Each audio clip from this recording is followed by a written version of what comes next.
where best friends and next-door neighbors, Willow and Lillian, spill the tea on murder, mysteries, and other things that go bump in the night. So get your favorite teacup ready, and let's get into it.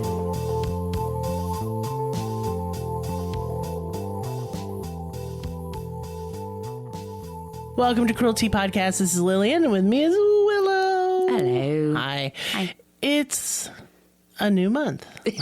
My brain just made the window shut down noise. I was like, uh-oh. It's April showers, and it is definitely storming. It's like the thunder is beginning to roll in. It started to rain earlier, but... Yeah, we enter some, like, evil weather. Yeah. It's tornado season. It needs to fuck off. Mm-hmm. I'm busy. Mm-hmm. You hurt my house, and I'll find a way to fight the weather. You know, so I grew up in the Ozarks, and I always said that there's no way a tornado could ever touch down in Arkansas, especially in the Ozark Mountains. Like, it's not true, dude. Yeah, I was actually asleep in a van when a tornado came within like a couple yards of me. It was nuts.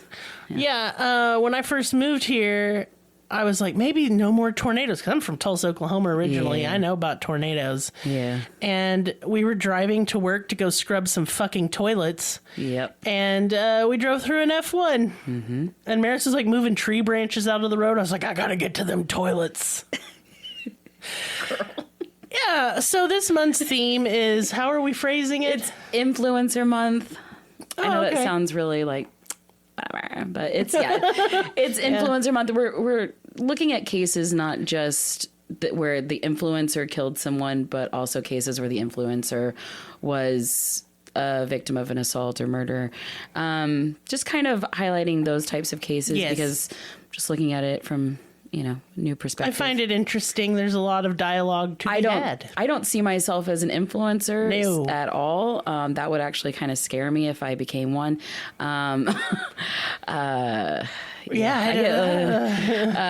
This is good enough for my stage fright, but yeah, I don't know. Last month was so triggering because we had been through similar circumstances. So I thought that this would be at least good for our research.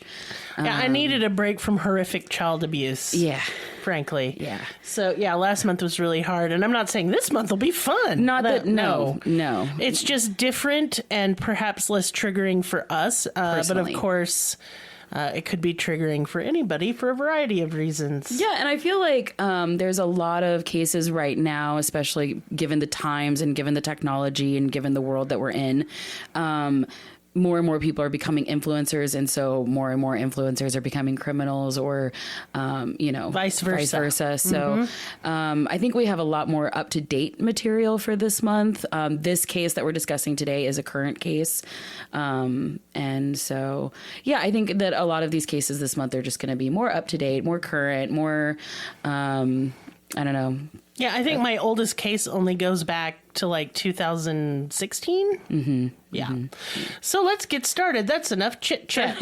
Yeah. So today's influencer is Courtney Tailor, aka Courtney Clenny. She's known for her following on Instagram and OnlyFans. She has over 2 million followers on Instagram. Still, I think she has 2.2 currently. And I'm not sure how many subscribers she had on OnlyFans because A, I'm not on that platform. I don't know. And B, her site got taken down, so I can't go look and see. But I do know that she was in at least 2021. She made $1.8 million off that site alone. And then the year before that, she made about $1 million the first year that she was there. So, yeah. She was doing pretty good for herself. Right before coming over here, I was gathering photos for this case, and I accidentally stumbled upon all the leaked images. So I'm uncomfortable. And I want to say this just as a disclaimer. We are very supportive of all sex work. Yes. My eyes hadn't consented yet.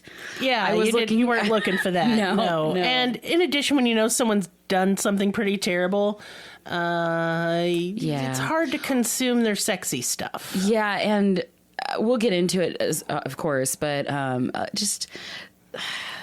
I understand that this needs to be out there as in like for the information, and as far as the case is concerned, it may be pertinent, but I just feel bad for the family of the victim.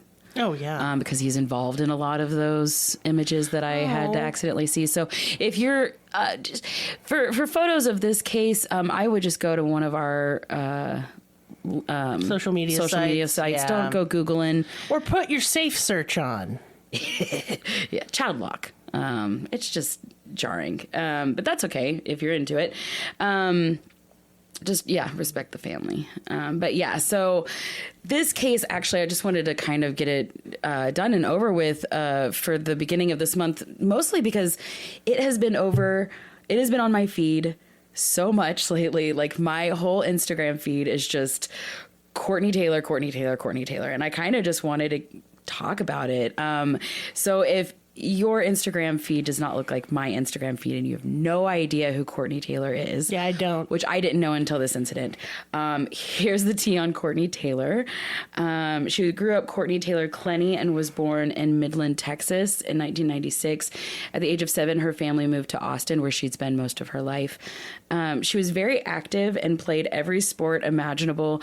And her family were always the type of family that would not just encourage her to do things, but always support her both with encouragement and monetarily speaking. So she always had everything paid for, just anything she wanted. If she wanted to do anything, her family would pay for classes, and you name it, sky was the limit. So she definitely lived the privileged life in that regard. She had lots of energy. She loved training in the gym, and she loved performing in front of her family. She loved the attention.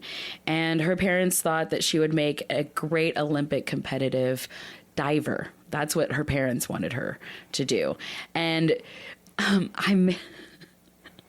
I heard a podcaster say that, I couldn't find the article to back this up, but it was funny to me that a fun fact about Courtney Clenny was that she was scared of sharks even in the pool, and that is why she did not go into diving. Wait, hold on.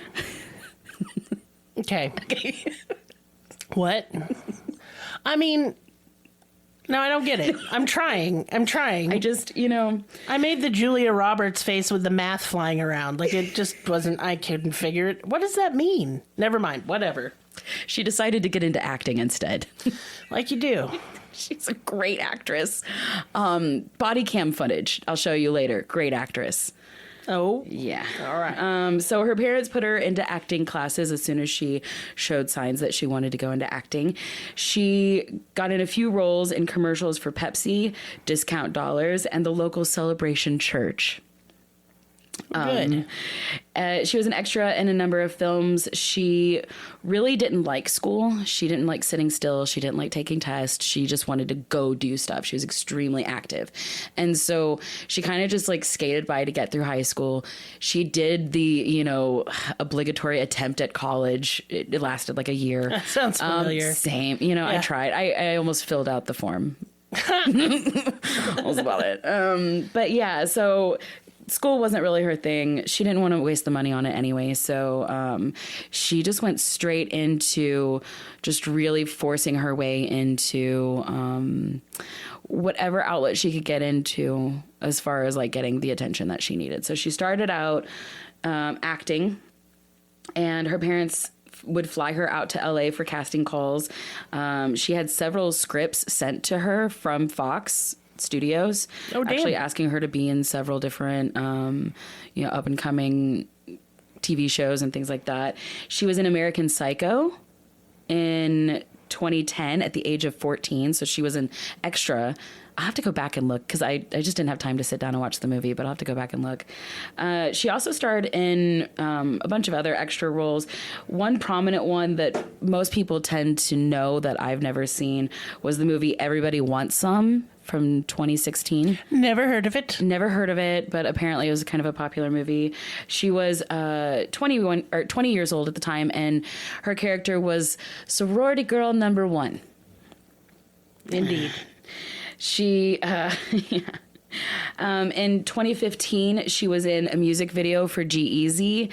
I don't personally like G-Eazy as a person, but I did go back and listen to and watch the music video. She she was like, it's like a party scene, and she was kind of like the highlighted girl in the party scene. She got a couple cameo shots in that. And she also did a photo shoot for Playboy later that year in 2015. With more and more screen time and modeling, she began just constantly being surrounded by Hollywood and socialites, and she became hyper aware of what she looked like. And so she started to hit the gym more and more often. And at first she was doing, you know, high cardio, low fat intake to really lean herself. But eventually she started adding more protein and weight training into the mix. And she started to gain more and more muscle definition and gaining weight and bulking up for bodybuilding. And she actually went into bodybuilding competitions. She became an internet fitness sensation. She became a licensed fitness instructor and created a YouTube channel teaching fitness and guiding workouts and kind of just talking to people about what she ate on a daily basis and like nutrition advice and different workout sets and things like that. She also she would fly out to LA and Las Vegas for various competitions, and here at these competitions she would meet all kinds of different people. And so it was at these Vegas and LA competitions that she would like meet all the scouts, meet all of the, you know, the modeling scouts, all of the people in the industry. And in 2016, she took 6th place and 9th place in the West Coast Classic and 1st place in the Brew City Bikini Contest, which qualified her for nationals. So she was getting pretty recognized for her bodybuilding career at this point. Even Gold's Gym took notice of her and flew her out to LA for a video. Oh, cool. To do like a educational video. Yeah. Now, while she was building her YouTube and Instagram following, like she was building her YouTube and Instagram following while she was doing all of this. She was kind of like documenting everything. And eventually she would move to strictly Instagram. And that's where she really, really built her following, which was kind of her platform to kind of jump off into OnlyFans. And yeah, she really liked that her her IG account kind of solidified her persona of this Courtney Tailor. She changed her spelling of Taylor so she was more easily searched. So it's spelled with an I instead of a Y. And she just really tried to like stand out as best as she could for a Southern girl from Texas with blonde hair, blue eyes, and big boobs and a big butt. Like it's kind of hard to stand out. It's very Texas. Yes. And there's a lot of people that kind of fit that description.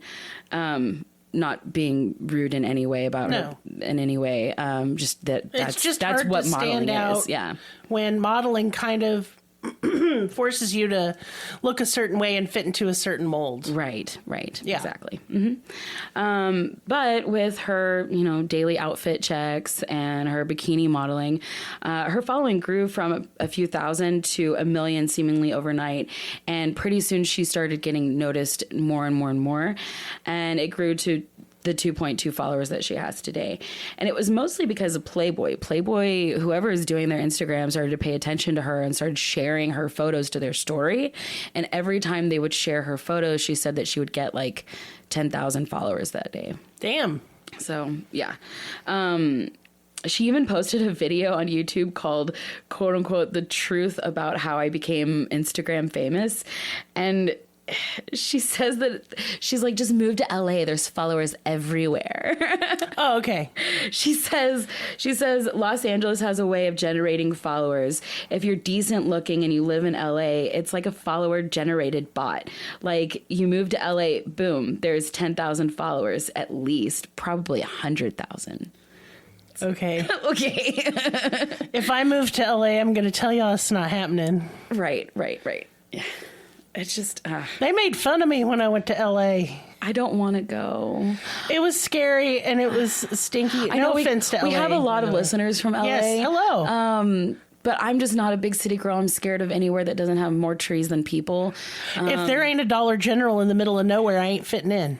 If there's not foliage, I need trees. I need birds singing. Where's the possum? Yeah, I need to hear the nature above freak out. The cars. No, when I went to LA on a trip, I asked the concierge of my hotel a good sushi restaurant because I'm by the ocean. Right. I want to eat the sushi, which I love more than life itself. And he's like, don't you mean steer? And I'm like, what the fuck are you? Cow? I was like, I'm from Cowland. Yeah. I could get better cow back. What are you? No. Fuck off. It's because I have a dumb accent. I sound like a fucking banjo. Made me mad. She actually doesn't. She doesn't sound like she's from Texas at all. She worked on that, I promise you. I bet she did. I can sound, y'all, accentless like I'm from the Midwest. It takes a while. I have to be around people. It's effort that I don't want. I'd rather just twang it up, I guess. It's comfy. Like sweatpants and a Like moo-moo. sweatpants. So yeah, she moved to LA. She started growing her following. The more famous that she got, the more rich that she got, the more partying she did and the more drinking she did. And people close to her said that she became another person completely whenever she was drunk. And having all this money and all eyes on her, she just ate it up and drank it down. And it was Not a good combo. yeah, it didn't last very long. It wasn't pretty. She got in a drunk driving accident in 2018. The woman she hit sued her for personal injury and property damage and vehicle loss, but they ended up settling outside of court because this girl is so freaking persuasive. It's really ridiculous how manipulative and persuasive she is and how she gets what she wants. And this isn't a knock against any influencer, or if that's how you get your bread, do it. girl, get your bread. Yeah, but just be an okay? honest to good person about it. But I think it forces you to be manipulative because you're always selling yourself. As an artist who makes a living online, I'm selling myself in addition to my work, and I always think about that, you know? Like, I do think it's inherently a little manipulative sometimes because nobody's ever going to know how you are in your home. We you live know? in a capitalist society. Like we have to make the bread to live. But Yeah, no ethical consumption under capitalism. There's no way. right. But I think that you definitely have a very thick moral lens. Oh, and yes. I do not think that this girl has one at all. I think it's literally just what I want goes. Oh, yeah. But what I was going to say is without like a really strong sense of morality, which doesn't mean religion. Let's get that clear. Oh, yeah. I think it's really easy to fall into, I will do anything to make it. Right. And I won't, Right. personally. And it has nothing to do with OnlyFans or sex work. Y'all know I've done sex work before. Right. But it is the manipulation, the narcissism. It's extreme narcissism. It really creeps me Throughout out. this case, I'll make mention of it later too, when it's more relevant. But the interrogation video of this case, it's textbook narcissism, and it's really gross to see. But it's definitely one of those that you, I don't know if you hear this case, it might be important to watch. Because her behavior is very interesting, and I don't like it. But we've all been around somebody like that. You know what I mean? Like at work or at school. So I understand why people are manipulated by her, and I understand why people who are close to her believe her, because I've been one of those people. I have too. Yes, I'm very susceptible to narcissism.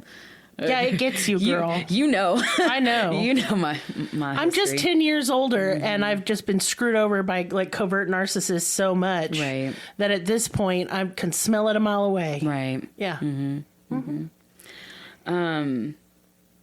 Yeah. So yeah, but back to the narcissist. She also got another DUI. She's drinking very DUIs piss heavily, me off. very, very heavily later on, and she got a DUI in Austin. And by her mugshot, oh girl, she is tore up. And it's 2020, so it's during the pandemic. So she has a mask on, and it's rough. Now. Yeah, according to all of her friends that knew her, she was just a completely different person when she was drunk. She was loud, she was angry, she was aggressive. The more famous she got, the more drunk she got, and she ended up becoming extremely toxic to everyone around her. In an interview with the podcast We in Miami, just 2 weeks before the incident, before the crime, she introduced herself saying that she was an OnlyFans content creator, and the host said, "You look like the type of girl that only dates light rich dudes." And she says, "No, that's not true. I only date black guys." And then she clarifies herself and she says, let me clarify, I only date rich black guys. Okay. It's just gross. It's weird. really gross. Sounds like fetishization. Yeah, it's really of black disgusting. people, and I'm not into that. No, and in the video, she stands up to like kind of show off her body. She's in a room with the host, like a few guys, and then a bunch of other content creators that are on OnlyFans and other sex workers. So there's other women in the room too, and she just like stands up to like show off her body and just show it off. And he's like, "Damn, you're toxic," and she's just like, "Yeah." She knows. So sad to me. She just flaunts it. I don't know why I found that in particular so sad. Right. It really smacks of not confidence to me, but extreme insecurity. Well, yeah. And I'm like, girl, you're beautiful. Like, calm down. Yeah. You don't, it's just sad. Well, and like so this is 2 weeks before the incident. She's technically dating the victim at this point and doesn't even make mention of him. They ask her about her dating history and she doesn't even make mention of him. She mentions some guy. I couldn't even understand what she said. She mumbled it. But I don't know. It's just really gross. Cause like, I don't know, when I love somebody, I flaunt them. Same. Yeah. So her boyfriend, Christian, Toby, I was going to practice this one. He's Nigerian, so I really wanted to try to say his middle name correctly, even though it's not really used a lot. His name's Christian Tobichukwu. I'm not going to do it. Nope. I was like, put that shit in reverse, girl. I practiced it so much at home, but I don't want to like be rude and butcher it right now. But Christian Obumseli, his family called him Toby because of his middle name, and that's why I wanted to try to get it out there, because it's a beautiful name when it's said correctly. But his family did call him Toby. Some news outlets call him Christian/Toby, and I really do think that Toby was a family name. I don't want to disrespect this family in any way, and so I really don't think that it's my place to call him Toby.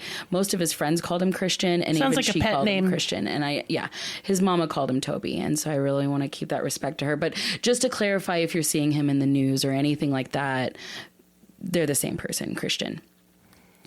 And he grew up in Dallas, Texas with his mom, his dad, his grandma, and his siblings, and his cousin, who was practically his sister. And a lot of his extended family lived in Nigeria, so he would travel quite a bit and often. When Courtney and Christian met while vacationing with mutual friends, they would go on trips with a certain friend group that traveled a lot. They would go on trips all the time, and so they met on one of these trips.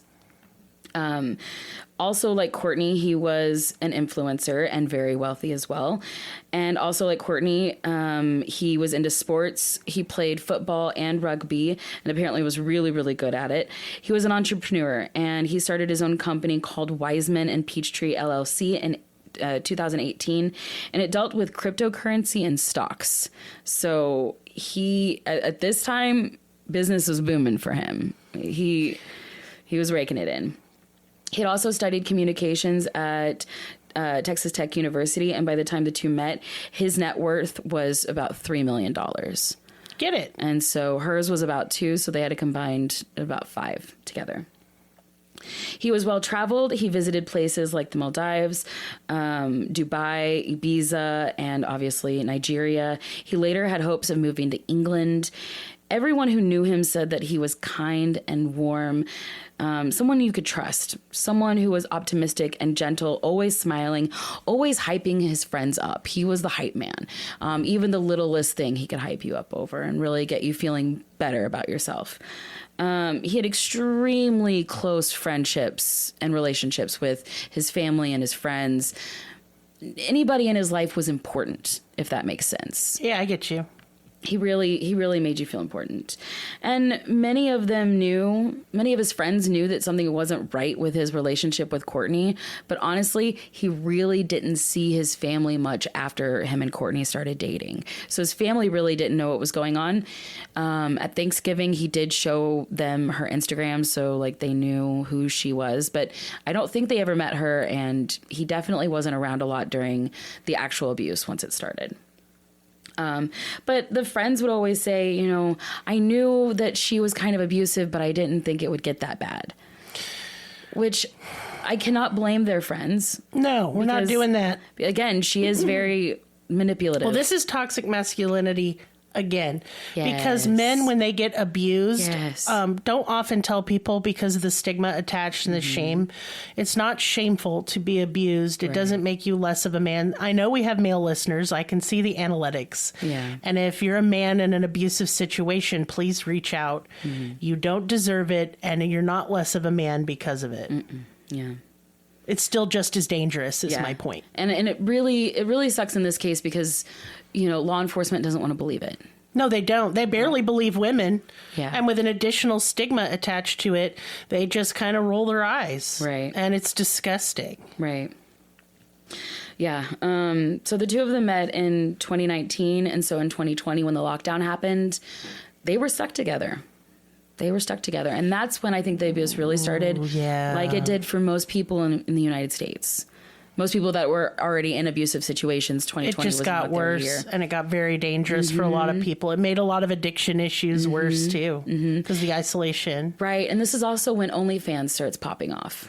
Well, yeah, because people stuck wasn't, at home. wasn't really a thing before 2020. I It may have don't been a remember- website. Yeah, but it I'd was never not a heard of thing. it. It wasn't in like the population zeitgeist then, like Right. as a thing for Right. sure. It kind of became a thing because of lockdown.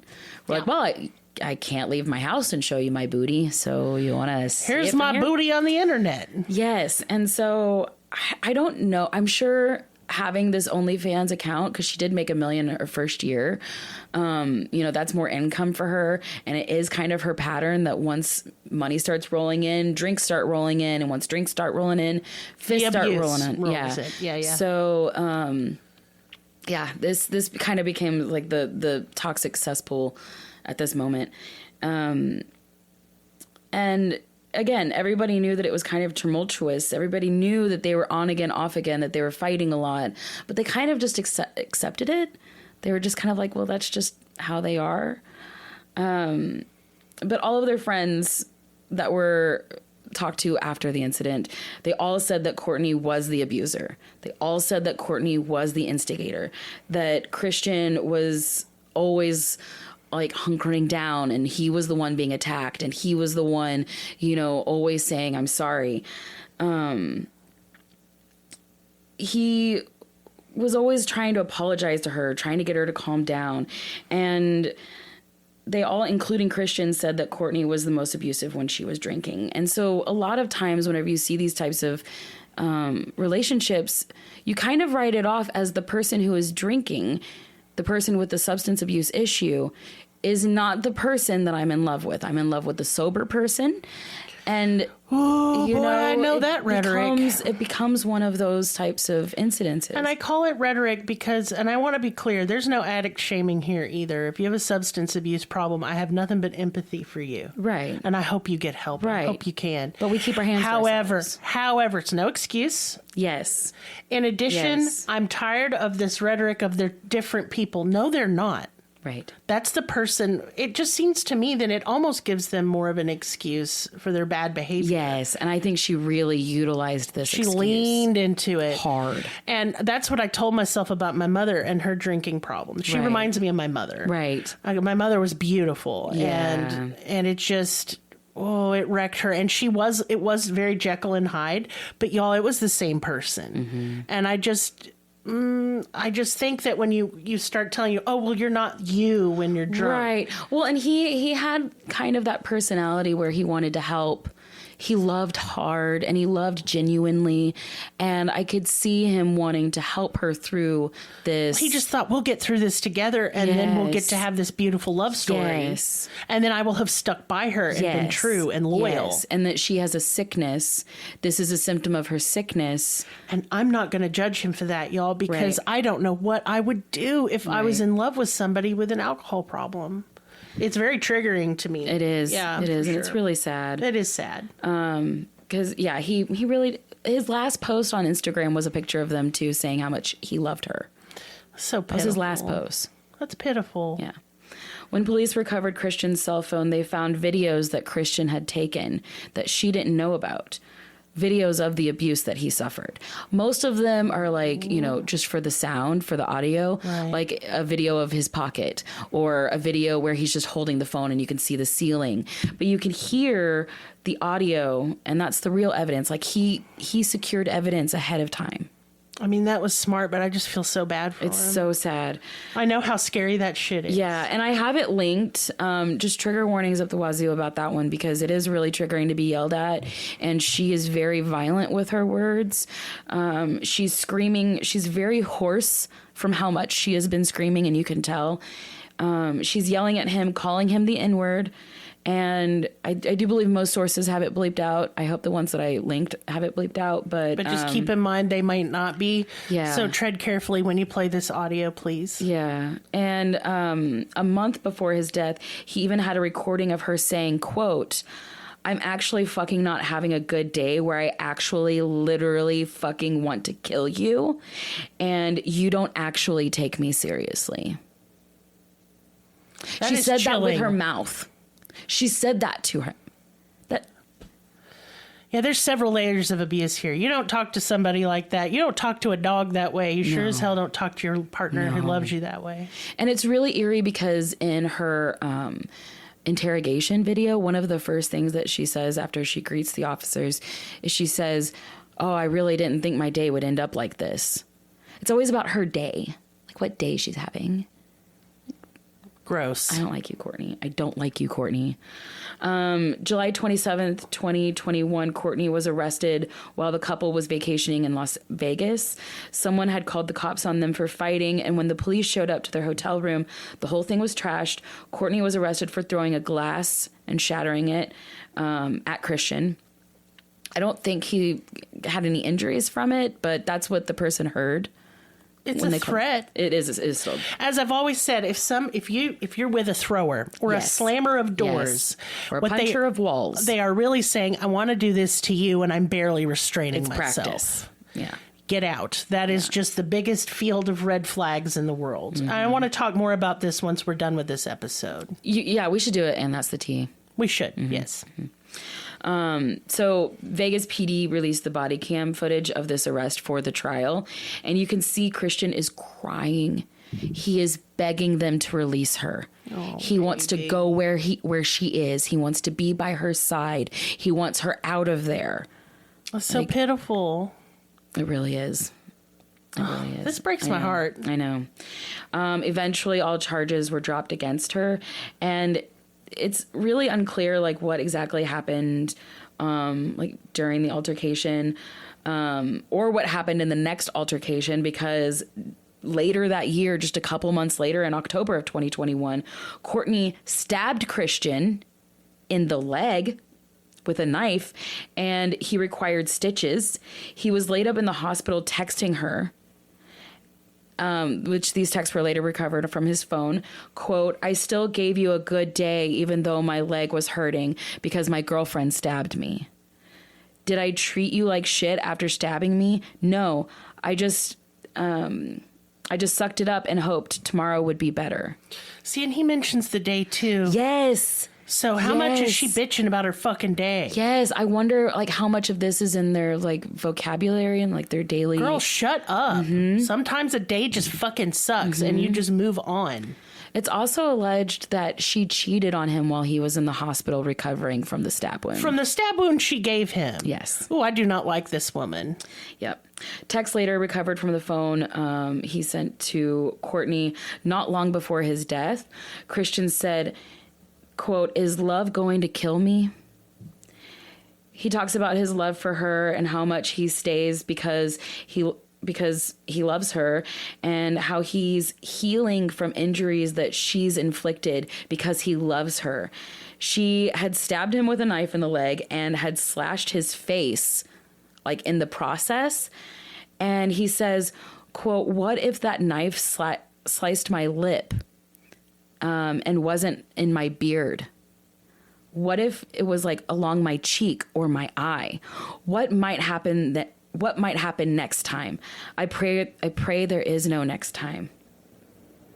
And then he goes on to say, February of 2022, he says, February was the worst month I had so far. I got cheated on. I got called that word again.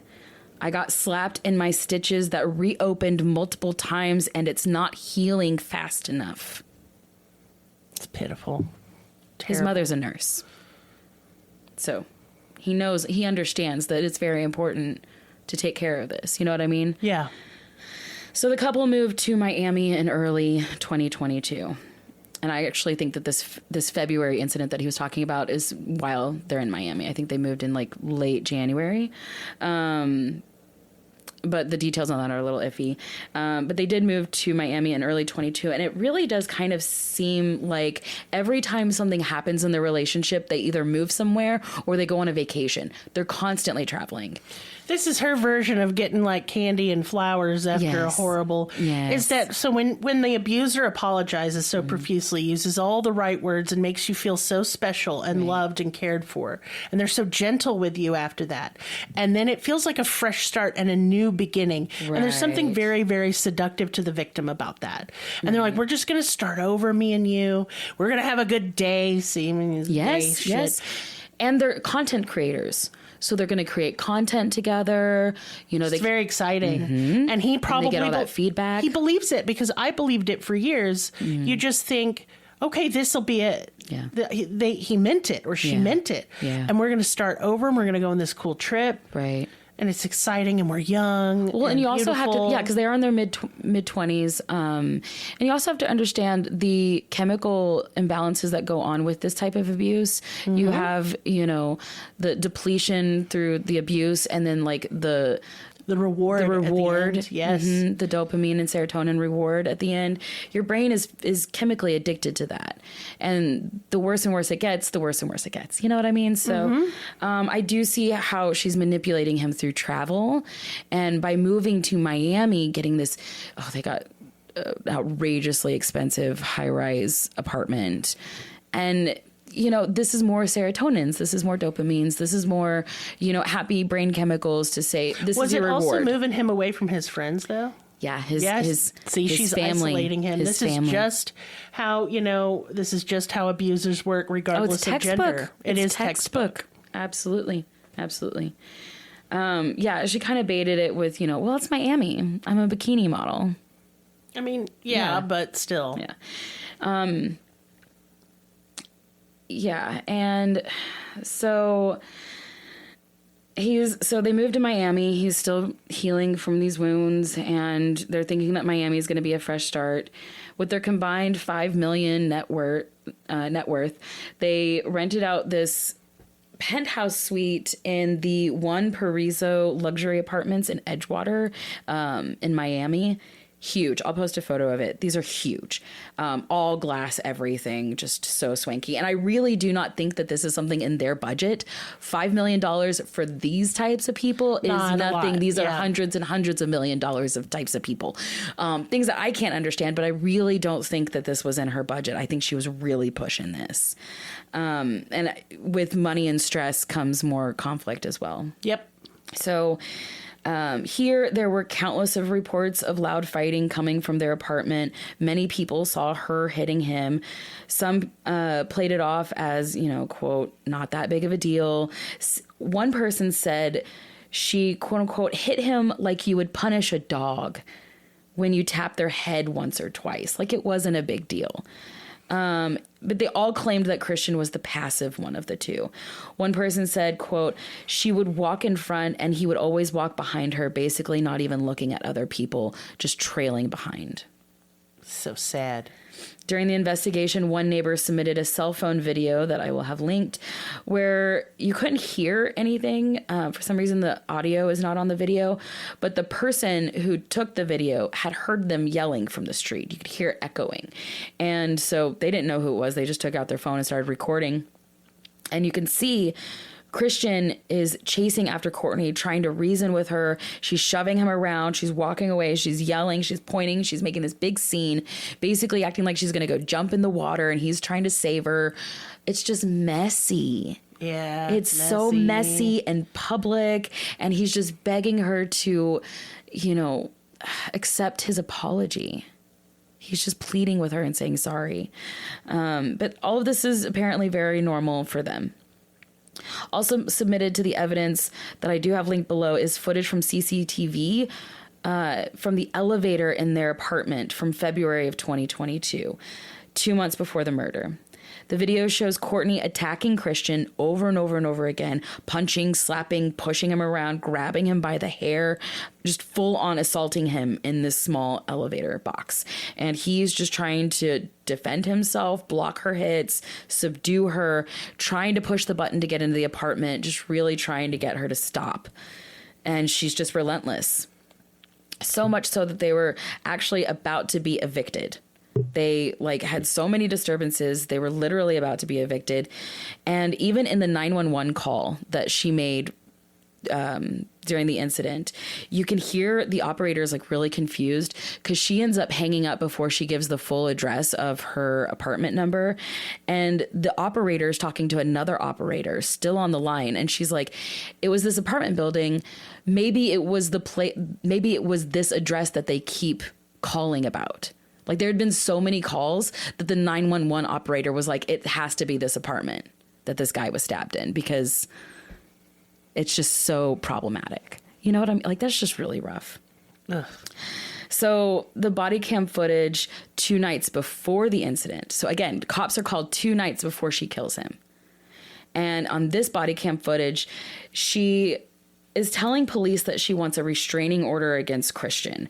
Police had been called because of a disturbance yet again, and she is looking directly into the body cams of these officers and saying verbatim, okay, all the cops are here. I want a restraining order on Christian Obumseli, and, what can I do about that? And they're like, well, you have to go to court. It's a big thing. She's like, well, he's stalking me.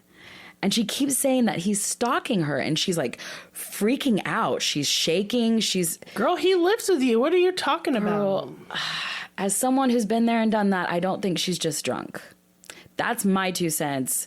They never did a toxicology report, so really I can't base this on anything other than a wily look in her eyes. That's just your speculation. Yeah. It is totally just my speculation, but she really did seem just really paranoid? Frantic. And okay. But it seemed like she was trying to plant this, right? She's trying to cover up her tracks before she makes them, if that makes sense, because she's trying to say I want him charged. And she even says, I want to be absolved of any wrongdoing. Okay, well, you can want all you want, and want in one hand and shit in the other, and see what fills up faster. That's basically what they said, because this is a very nice, again, high-rise apartment. They have security. If you didn't want him in your apartment, you could just have him leave. That's the thing. They have security. Make him leave. Don't let him come back. And she kept saying that he's stalking her. His stuff is in the apartment. Girl, he lives with you. Who are you trying to pull a fast one on? This is stupid. He really does. And the thing is the next day they were back together. So she didn't want that restraining order. She just wanted to say that to a police officer. To set up plausible deniability for later. Oh, I'm just protecting myself from the evil man. That's exactly what she said. Yeah. Mm-hmm. She acted like nothing ever happened the next day. And the next day, once again, they got into a huge fight about how Christian said hi to a girl that Courtney knew. Courtney happened to be FaceTiming a friend, and Christian and this girl passed by each other on the bike trail. He was on his bicycle. Passed by, said hi. Oh, that toxic jealousy is a part of it. And one of the recordings that he has is her yelling at him over him saying hi to this girl. That's all he did and kept going. It's fucking dumb. Yes. Which leads us to the next day after that. April 3rd, 2022, almost a year and a day ago. Christian leaves the apartment to go to Subway to go get food for the 2 of them. While he's out getting sandwiches, Courtney starts texting him about his location. She starts a text fight because apparently throughout their entire relationship, they had shared location with each other. But recently they broke up. She had her mom come visit for a week prior to this murder, probably again to cover up some things. But she said that her mother came to stay for a week to get him moved out of the apartment.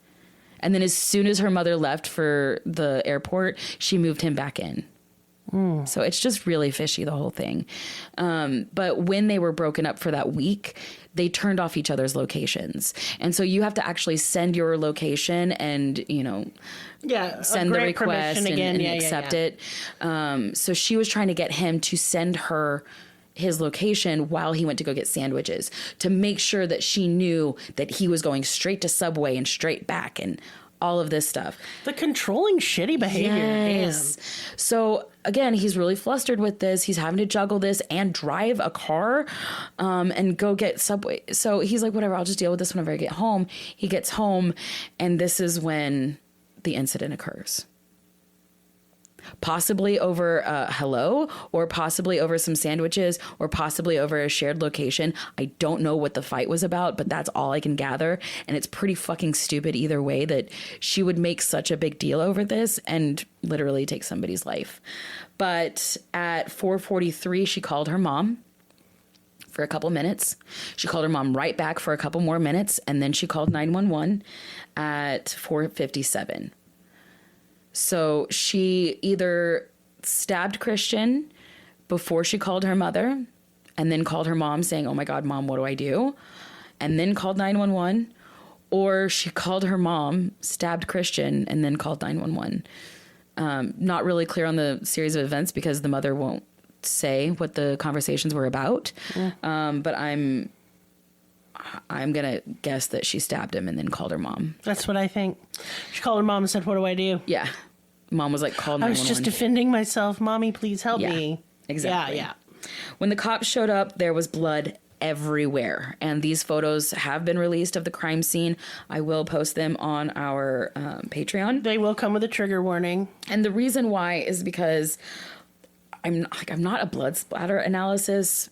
I didn't go to school for it, but I do find blood splatter analysis interesting. And this crime scene tells a story that she's not telling, if that makes sense. It does Yes, not it does. It does not go with what she reported. The evidence doesn't lie, but people do. Yes. Now, he did suffer a single stab wound to the subclavian artery, which is the direct line to your heart, and it goes right underneath your clavicle bone. Yes. In the shoulder chest area. And now, with a kitchen knife, that took a lot of force. I'm just going to say, this man is, he's a weight trainer, so he's strong. Strong. And so is she. Let's remember, she's extremely strong. Girl is fucking, oh my God, she can squat. Okay. So Courtney was also covered in blood when the cops showed up. They actually showed up and he was laying in her lap. So from the waist down, she's just covered in blood. Her clothes have been photographed, taken into evidence. I have those photos to show you. Her hair is all bloody, her hands, her feet. She was barefoot, just drenched in blood. Her bright orange fingernails had all been but one ripped off. Her neighbor who lived directly across had a perfect view inside her apartment. He actually took a ton of photos and sent them to TMZ. And so now we have them. But yeah, she was sitting there handcuffed, completely covered in her boyfriend's blood, like giving her dogs kisses and loving on her dogs and just sitting there chilling with her titty hanging out. She had her titty hanging out, girl. I just did not care. She did not care. Honestly, it seemed like there could possibly have been more than just alcohol involved in the aggression, but we won't know because they didn't even do a toxicology report. They barely did anything at first. She was questioned, held for 24 hours, and then the police decided it was clear, like it was a clear-cut self-defense case of domestic violence, and she was released the following day. Because Florida has stand your ground rules. Oh, I'm not happy about that. She was seen the next day at a bar with her dad. And the people that saw her at that bar, they all pulled out their phones, they all recorded her, and they all shamed her for it. And basically, like, the whole thing went viral. They sent her directly to Pennsylvania. They did, and I'm proud of them for it. Good. Within a couple hours of being stabbed, Christian Obumseli was pronounced dead at the hospital. When Courtney was arrested at the scene, she was taken in for questioning, and the interrogation video is online. It's like 4 hours. It's still worth watching. She's just so self-centered and narcissistic the entire time. She kind of reminds me of, not Casey Anthony, but who's the other one? The other girl that's like Casey Anthony. I'll think about it later. Yeah, whatever. I don't know who else is like that bitch. But it's just one of those interrogation videos where you're just like eye rolls. You're just like, oh, this girl sucks. When the investigating officers walk in, first thing she does is apologize for the blood on her clothes. Like casually, like as if you were getting into my car and I was sorry like, about all the blood I'm covered in. literally, yeah, that's exactly what she said. She's like, sorry about all the blood. I'm not usually covered in blood. That's like me being like, oh, sorry, my car is so gross. As you throw some more trash in the Yeah, bag. yeah, like it's casual, like we're just buds. Yeah. Read the room, It was damn. really bad. She never once asked how Christian was doing, not until the cops mentioned that he was getting some tests done. They said, yeah, he's up. He's getting some x-rays right now. We've been talking to him. All was lies, obviously. But as soon as they told her that, well, he's recovering, as soon as she heard that, she was like, oh, thank God. She was like, that's all I need to know. And kind of ended her discussion of Christian at that moment. It's like, good, that's all I need to know.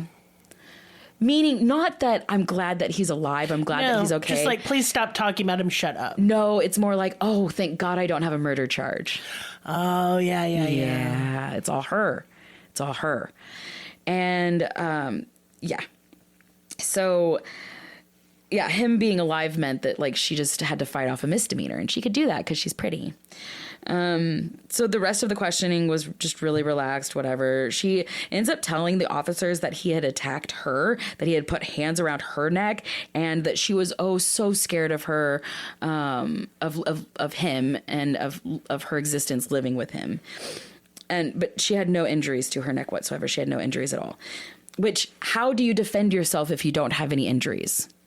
Defending yourself against what then? Exactly. That's exactly what Christian's dad said in an interview. He was like, if she had no injuries, what was she scared of? She weren't scared. She was enraged. Yes, exactly. She said that she grabbed her kitchen knife from a distance of 10 to 20 feet, threw it across the room, and it just happened to hit him in the chest. I ain't buying that at all. Sunk 4 inches into his chest and hit his subclavian artery. No, ma'am. Like, okay, the medical examiner later was questioned, and they were basically like, unless she was a professional knife thrower, there's no way. There is Even no way. then, it's such a small target. Like, nah, not buying it. Stupid. And one of the sad things is that he actually had a tattoo of her name on his chest, just a few inches below the stab wound. So she stayed the night in her cell, and that next day they continued the interrogation, and she was told that Christian had succumbed to his injuries and had died in the hospital. She immediately started crying, asked for a hug, and the officers were like so confused. Like the officers were like, wait, you want a hug? She's like, can somebody hug me? Huh? And like the officers are like these grown ass, like old ass, married ass men. And they're just like, they look at each other. They're like, oh, can we do that? And he's like, sure, I guess. It's very awkward. She's like, no, I want my mom. Can my mom hug me? God. Speaking of moms, meanwhile, this is going to piss you off. Oh, Meanwhile, good. Christian's mother, you want to know how she found out that her son was dead? And then I guess social media. Worse, this makes me want to set the whole fucking world on fire. She's at work. She's a nurse, right? Mm-hmm. She gets a phone call at work, and it's the coroner asking to clarify if it's okay that they go ahead and donate his organs. Oh, that's Specifically his cornea. It's fucked up. She's like, excuse me, donate what? She has no idea that her son is dead. My God. Calls her at work. Why did no officer come to her work? That was the next question. The person on the other line was like, are you saying that the medical examiner did not contact you? And she was like, medical examiner? No. Some of the Obumseli families members did find out through social media, and one by one they had to slowly contact each other. I think his grandma was like 93 at the time. His birthday was in a week. Like this family was planning a gathering for his birthday. Ugh. And you know, elderly people, you can't break their heart like that. Like, it's dangerous. You know? Yeah, it is very dangerous.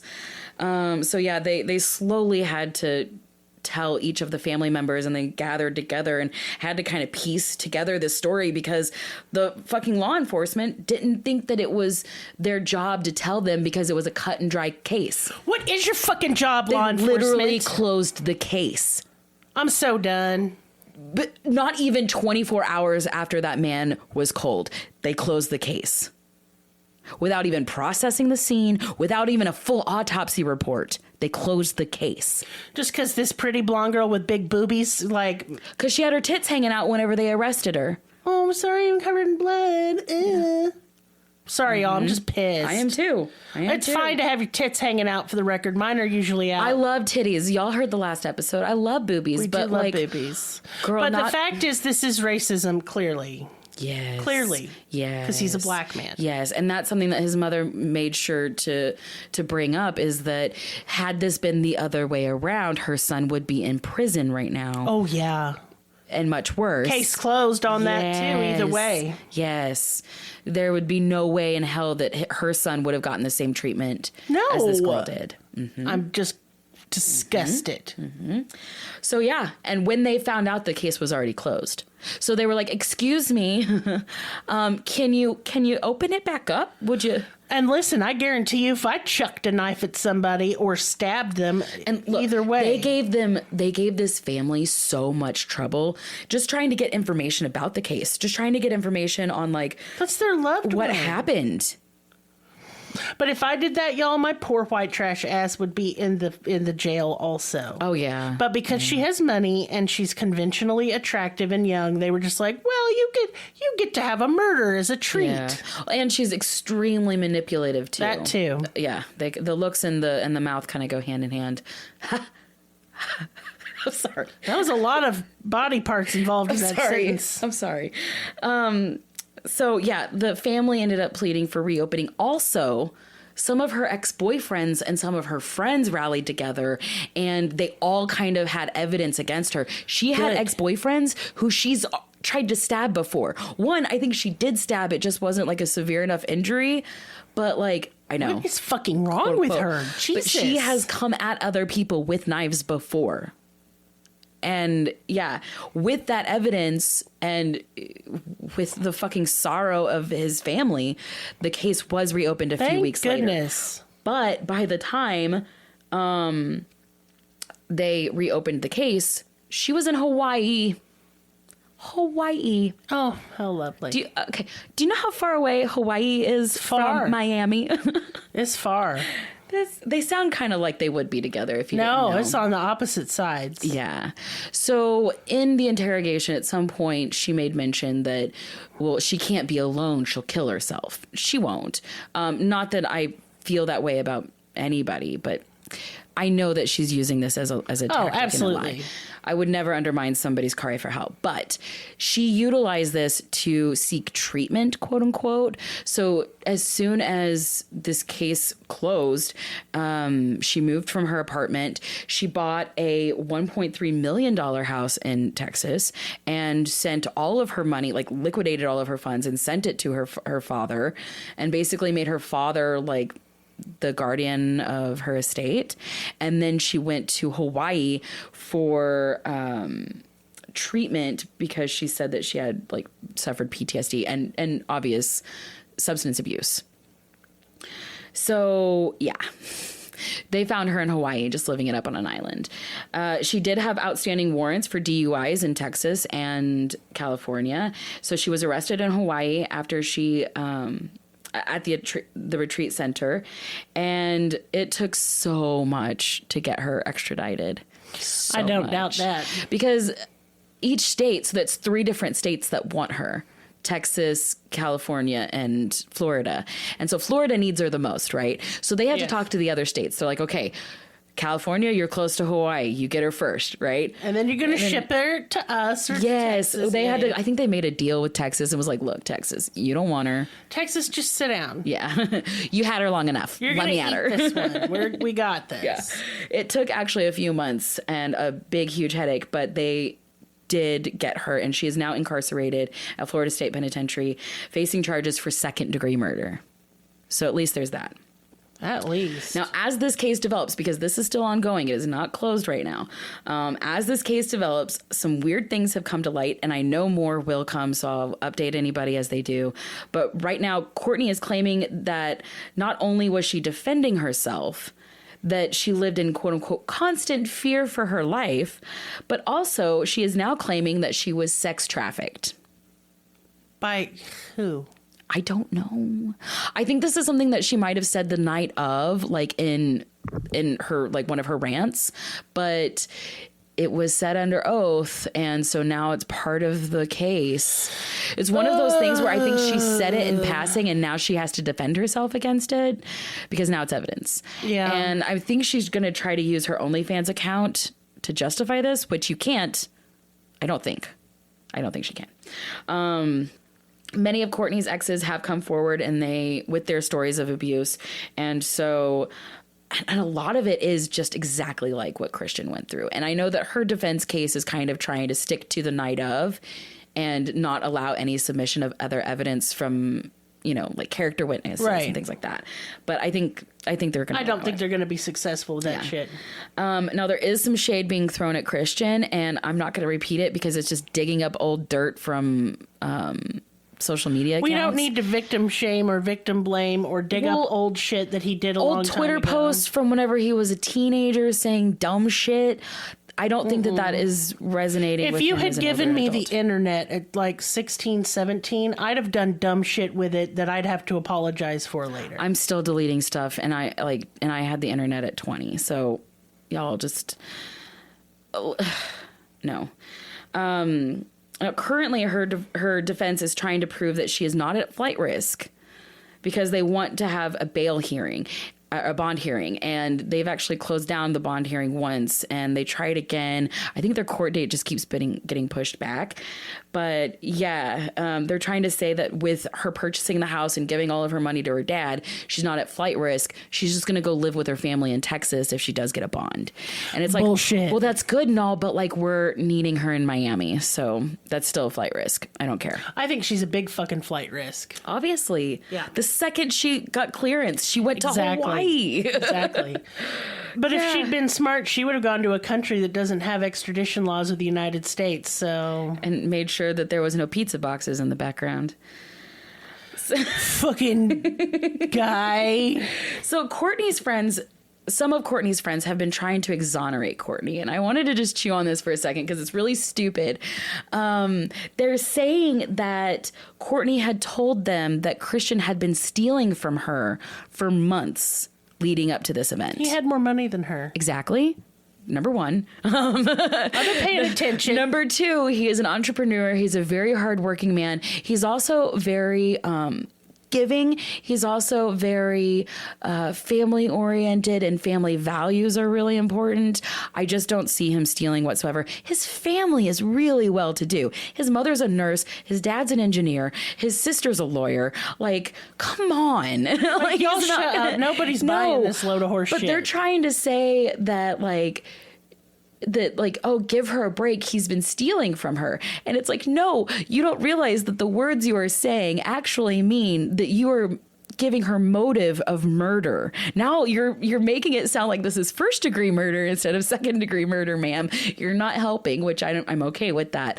I don't think that Christian was stealing, but if it was a motive, go ahead and change that to first degree murder. Then you're not helping your friend. Shut up. Yeah, so, yeah, this whole thing is just messy as hell in the media right now. It is, again, all over my page.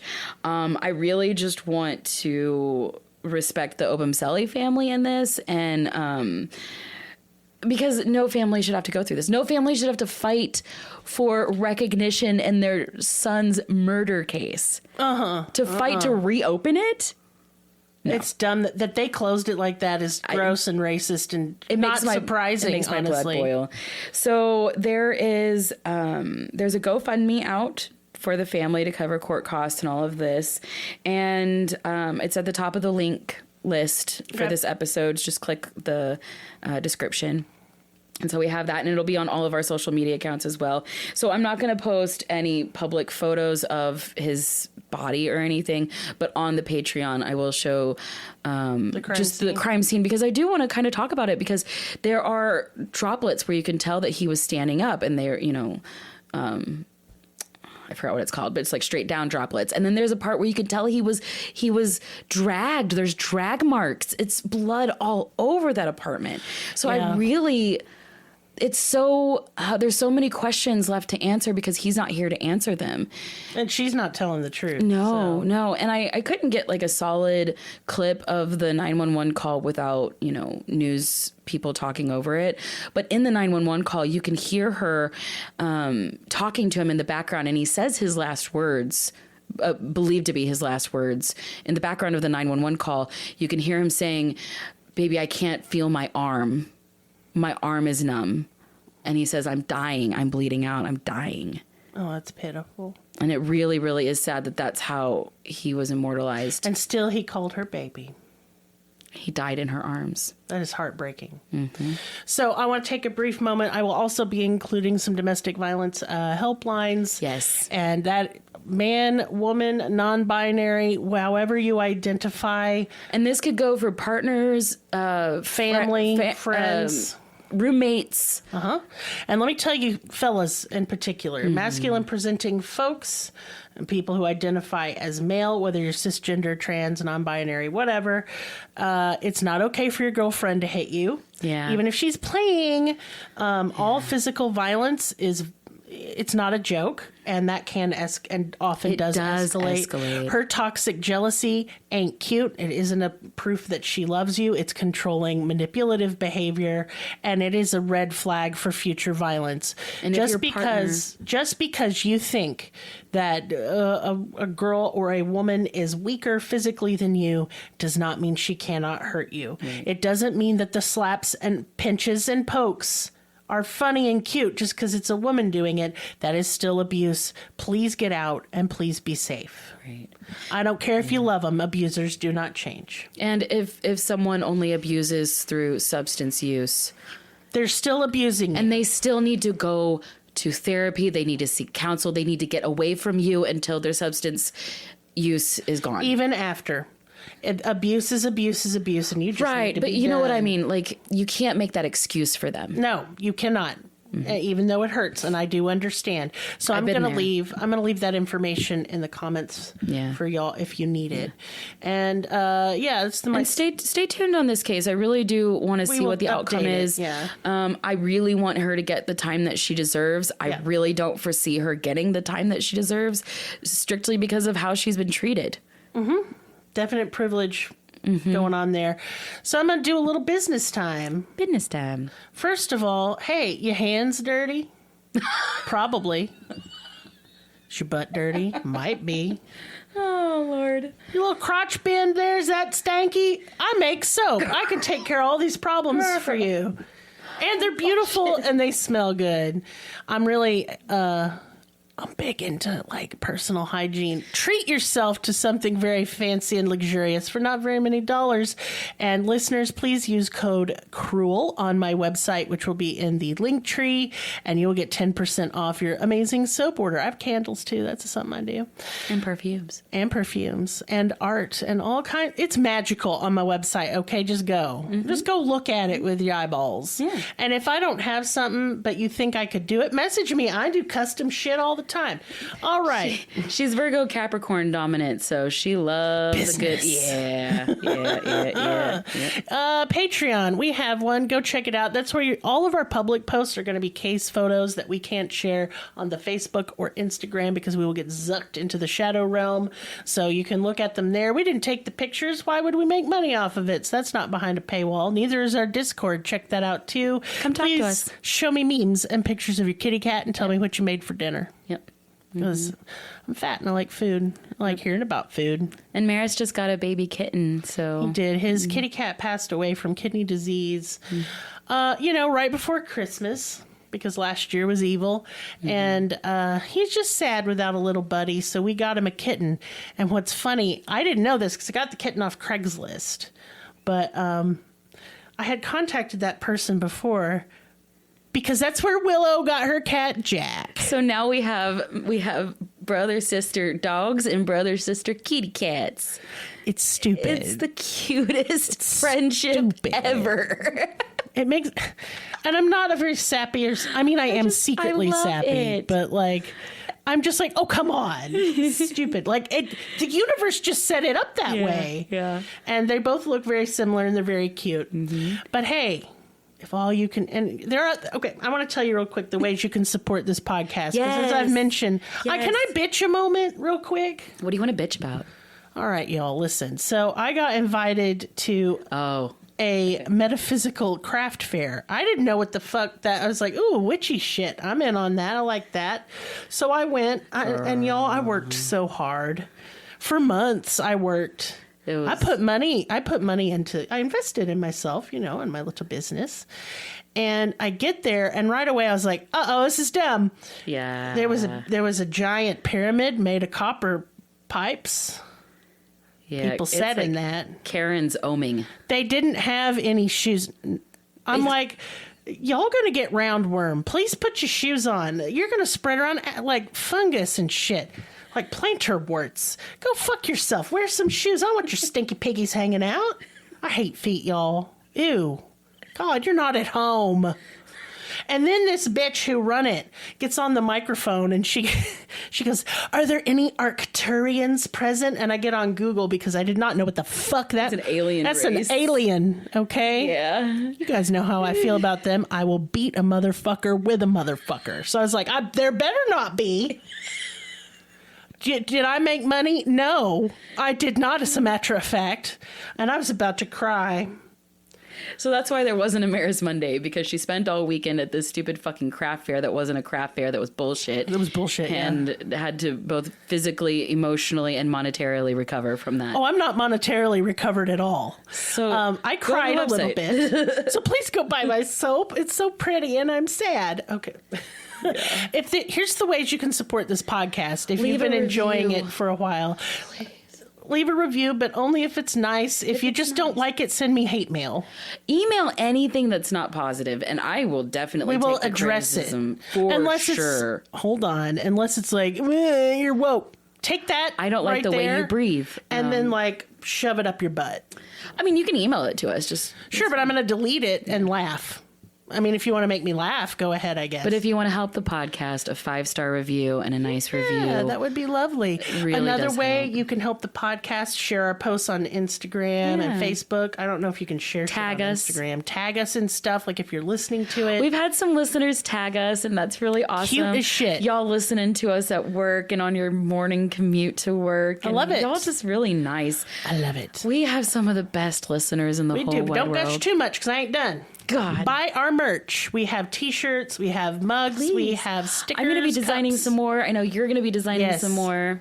Yeah, yes. Indeed. But we have some cute stuff in there now. That's in our link tree too. We have a coffee account if you want to leave us a little tip so me and Willow can go get some coffee and I can cry into my coffee about the craft fair. You can go do that.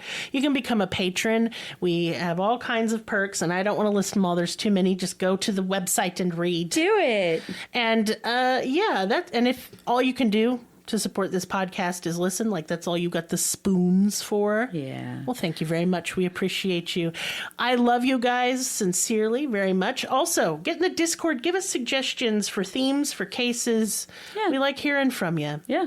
And we always want to improve. And we always want to surprise you and delight you. Give you what you want. Okay, you're being a little weird. Yeah, We're going to reel that in. Yeah. We're going to reel that in. Anyway, hey, I love you guys, and we'll see you next time. Bye.